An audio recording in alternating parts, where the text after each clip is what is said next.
Hey guys, in this video I will show you how you can install texture or resource packs for Minecraft Java. Quite easy and straightforward. Let me show you how. First of all, open a browser and then you just need to write resource packs by Minecraft. Select, for example, CurseForge. And then here it will be a lot of resource packs that you can use here.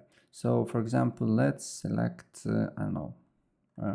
let's select by total downloads and let's select, for example, Dramatic Skies.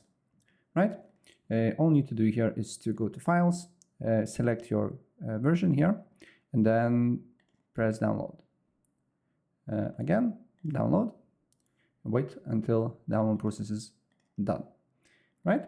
And after that, you just need to launch Minecraft Launcher and go to Minecraft Java Edition. So guys, I'm in game. Minimize the game a bit here. You should see your your resource pack. Then press escape, go to options, resource packs, and then just drag and drop pack here, right? And then what you need to do here is to press display button here, and basically the pack should appear on the right side that says selected. Press done. The game will refresh itself and your pack should work.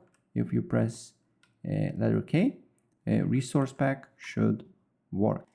So yeah, that's basically it. If I helped you out, please press like and subscribe for more. Take care. Bye.